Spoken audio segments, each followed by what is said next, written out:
सबसे प्रसिद्ध कवियों में से एक खुमार बाराबंकवी की जमीन को सलाम पेश कर रहा हूं, स्वीकार करें। अधिक समय नहीं लूंगा आपका, 2 मिनट का वक्त दीजिएगा। और जहां नदीम फर्रुख साहब की निजामत है और यहां मेरे सामने इतने खूबसूरत और इतने इल्म और ज्ञान के अलंबरदार बैठे हैं, वहां यह तो नहीं कहता कि मैं कोई कवि हूं, कोई शायर हूं, लेकिन 2 मिनट का वक्त और 2 मिनट के बाद हजरात अगर आप अपने मोबाइल फोन अपने साथ लाए हो, इस जगह का तापमान देखिएगा, 10 डिग्री उठ नहीं गया तो यहां से बैठने के बाद मुझे बताया जाए।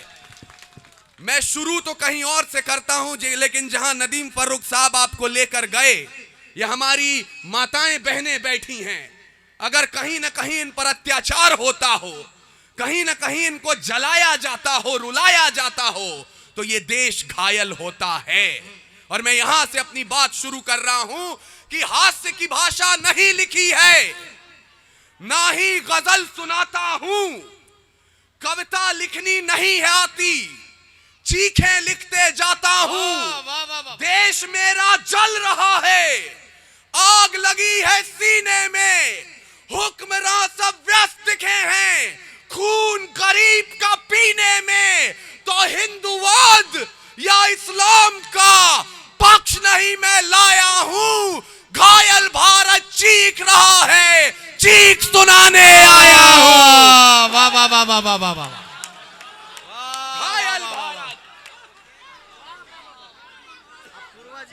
अपूर्व, क्या बात है बेटे, वाह वाह वाह वाह वाह। 5वां मुशायरा है जी, वाह वाह वाह वाह वाह, जिसे हमने 5 बार बोला भाई जिंदाबाद जिंदाबाद।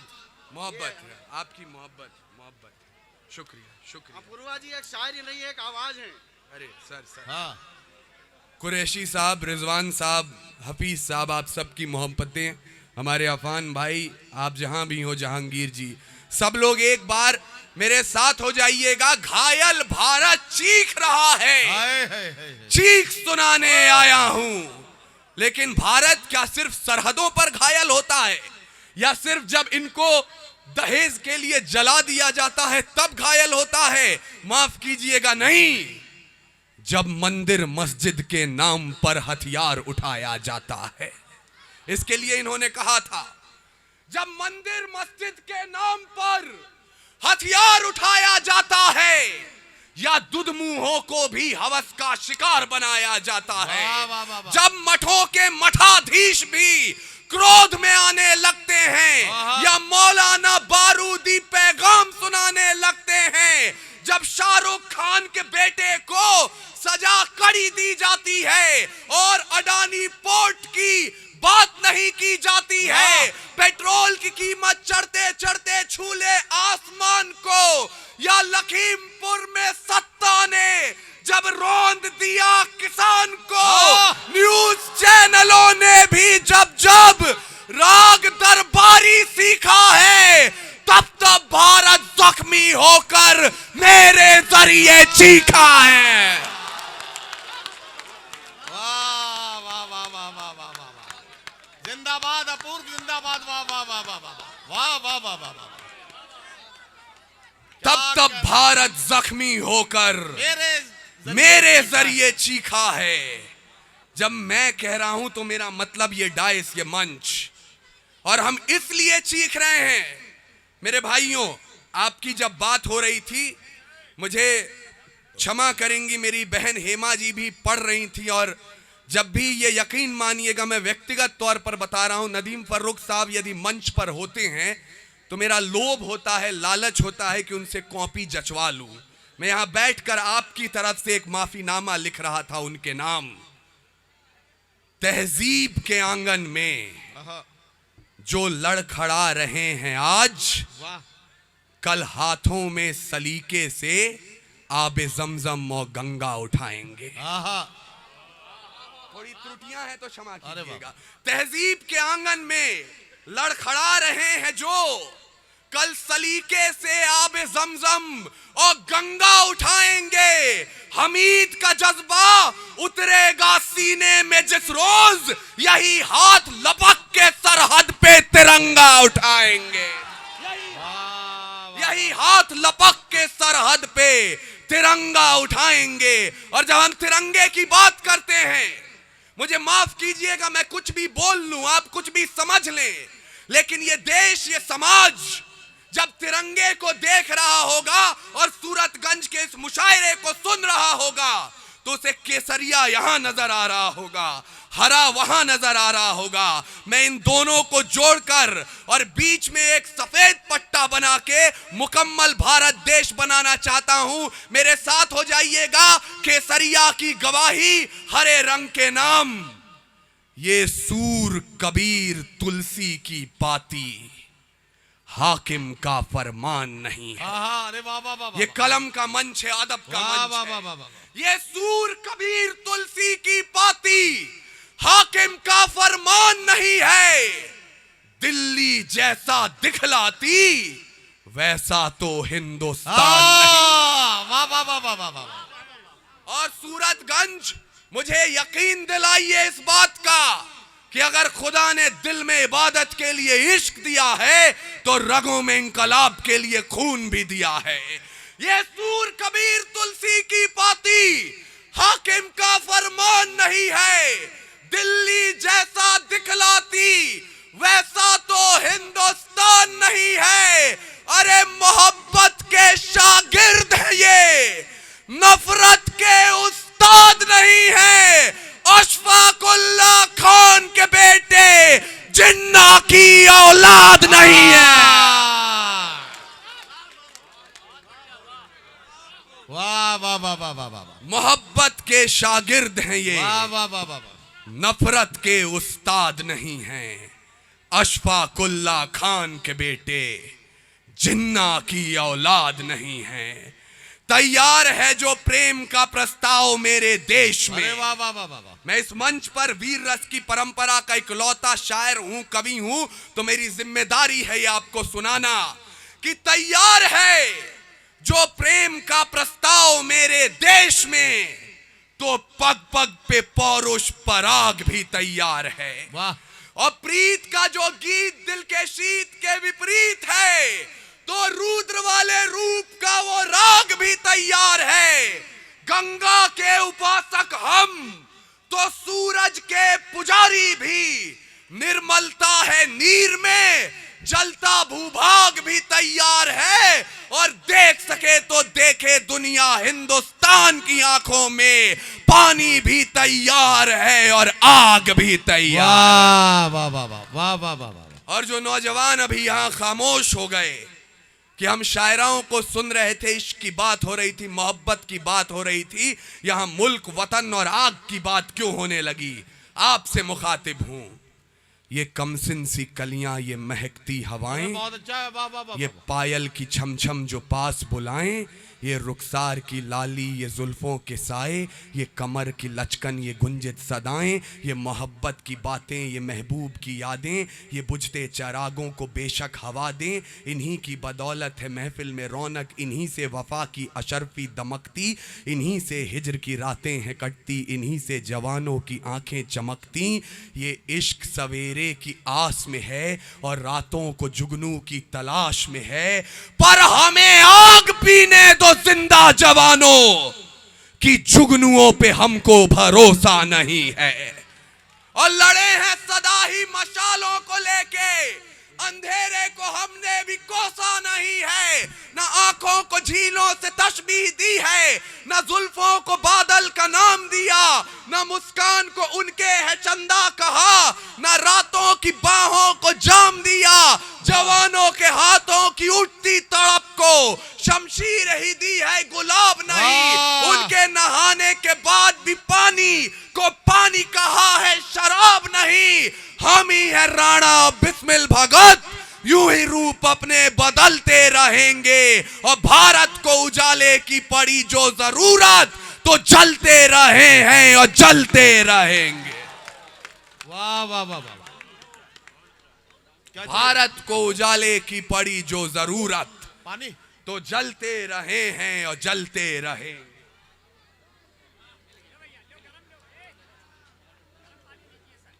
नहीं नहीं, गरम नहीं पीता वो। तो जलते रहे हैं हमारे पानी में पता नहीं क्या और जलते रहेंगे। मैं आ रहा हूं, बस वहीं हमारे दानिश भाई का हुक्म है। और रिजवान साहब अगर आप अपूर्व- यहाँ मौजूद हैं। अपूर्व एक बात मैं बता दूं, ये जितने भी अगली सफ में जिम्मेदार लोग बैठे हैं, भाई रिजवान साहब पत्रकार, मास्टर साहब, इधर ये दानिश को तो आप जानते ही हैं, बिलाल को जानते हैं, डॉक्टर फ़हीम साहब, डॉक्टर रियाजुल हक साहब, फिर मास्टर हफीज़ साहब, ये जितने भी जिम्मेदार लोग हैं। मैं जब डॉक्टर रियाजुल हक साहब और फ़हीम भाई के साथ आ रहा था तो रास्ते में आपके बारे में मैं जिक्र कर रहा था इनसे। मैंने इनसे ये कहा था कि बात चल रही थी कि सर्दी बढ़ सकती है। मैंने कहा सर्दी उस वक्त तक लोगों को परेशान कर सकती है जब तक अपूर्व विक्रम शाह माइक पर ना आए। अपूर्व विक्रम शाह के बाद महफिल का और पंडाल का टेम्परेचर हम 10 डिग्री बढ़वा लेंगे, ये हमारी जिम्मेदारी है।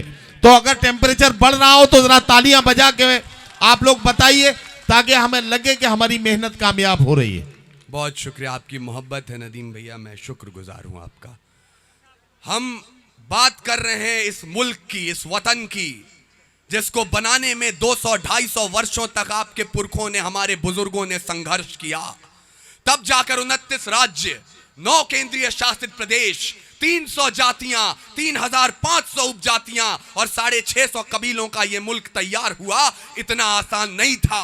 किन्होंने तैयार किया ये? क्या सिर्फ हिंदू थे, सिर्फ मुसलमान थे? मैं उनको शब्द चढ़ाता हूं, हिंद जिनकी जान था, नाम हिंदुस्तानी जिनका, मजहब हिंदुस्तान। वाह वाह बेदार वाह, हो जाइएगा। मैं उनको वाह, शब्द वाह, चढ़ाता वाह। हूं, हिंद जिनकी जान था, नाम हिंदुस्तानी जिनका, मजहब हिंदुस्तान था। रक्त से रंगते थे धरती को अरियों की ललकार पर। वाह। जय हिंद का नारा सदा लिखा था जेलों की दीवार पर। बदन पे बंधी थी बेड़ियां, दिल मगर आजाद था। और रक्त के अंतिम कतरे में भी भारत जिंदाबाद था। वाह वाह वाह वाह वाह। हमने भारत जिंदाबाद किया उस दौर में, लेकिन आज जब आजाद भारत में हम खड़े हैं तो हमें तस्वीर क्या दिखाई गई कि कोई एक कौम इस मुल्क से प्यार नहीं करती। इतिहास के पन्ने पलटिएगा, जब 88 साल के बहादुर शाह जफर रंगून में नजरबंद थे, अंग्रेजों के एक चापलूस ने जफर के नाम 2 लाइनें लिखी और उनको सुनाई। बोले, दम दमे में दम नहीं है, खैर मांगो जान की। ऐ जफर झुकने लगी शमशीर हिंदुस्तान की। उस बूढ़े शेर ने एक कील उठाई और उन दीवारों पर 2 लाइनों के साथ 2 लाइनें और शुमार की। बहादुर शाह जफर ने जो जवाब दिया वो इनकी ओर से माफीनामा और आपकी तरफ से भारत के नाम एक वादा। बहादुर शाह जफर ने कहा, बरखुदार आप कहते हैं दम दमे में दम नहीं है, खैर मांगो जान की। ऐ जफर झुकने लगी शमशीर हिंदुस्तान की। तो जवाब भी सुन ले, गाजियों में बू रहेगी जब तलक ईमान की। तख्ते लंदन तक चलेगी तेग हिंदुस्तान की। तख्ते लंदन तक चलेगी तेग हिंदुस्तान की। हम उस देश में रहते हैं जहां जब महारानी लक्ष्मीबाई झांसी की हिफाजत कर रही थी और अंग्रेजों से लोहा ले रही थी, उनके तोपची का नाम था गौज खान। जब अंग्रेज किले के बिल्कुल निकट आ गए तो महारानी को लगा कि कहीं बाकियों की तरह इस पठान ने भी गद्दारी तो नहीं कर दी। वो घोड़े पर सवार हुई और गौज खान के पास पहुंची। पूछी कि गौज खान, तुम्हारी तोपों ने गोले बरसाने बंद क्यों कर दिए? थोड़ी सी खामोशी चाहूंगा आपकी भाई। महारानी झांसी ने गौज खान से पूछा कि तुम्हारी तोपों ने गोले बरसाने बंद क्यों कर दिए? गौज खान ने जवाब दिया कि मल्लिकाए झांसी, मैं उस मुकाम पर हूं, उस मोड़ पर हूं जहां एक और राम का मंदिर है, एक और एक बुजुर्ग की मजार है। शुक्रिया, शुक्रिया रिजवान भैया। रिजवान भाई धन्यवाद। अरे अरे अरे जायद भाई, थैंक यू जायद भाई। महारानी झांसी ने जब पूछा तो गौज खान ने जवाब दिया कि मल्लिकाए झांसी, मैं उस मोड़ पर आ गया हूं जहां एक और राम का मंदिर है, एक और एक बुजुर्ग की मजार है। मैं दाईं ओर से हमला करता हूं तो राम का मंदिर नहीं बचेगा, बाईं ओर से हमला करता हूं तो बुजुर्ग की मजार है, उसे नुकसान हो सकता है। महारानी झांसी ने एक पल भी नहीं गंवाया और बोली, गौस खान, तुम मंदिर की ओर से हमला करना शुरू करो, राम अपने मंदिर की रक्षा कर लेंगे, किसी बुजुर्ग की नींद में खलल नहीं पड़ना चाहिए। यह आपका देश है, यह हमारा मुल्क है। और गौस खान किसकी नुमाइंदगी कर रहे थे? जब जलियांवाला बाग में जनरल डायर ने गोली चलाने का आदेश दे दिया, उनसे पूछा गया क्यों चलवाई थी गोली? बोले पठान भाग रहे थे इसलिए गोली चलानी पड़ गई। तब अब्दुल गफ्फार खान, एक पठान के बेटे ने कहा था, अगर गोरी सरकार एक भी पठान की पीठ पे गोली दिखा दे तो उसी समय मुसलमान आजादी के संग्राम से पीछे हट जाएंगे।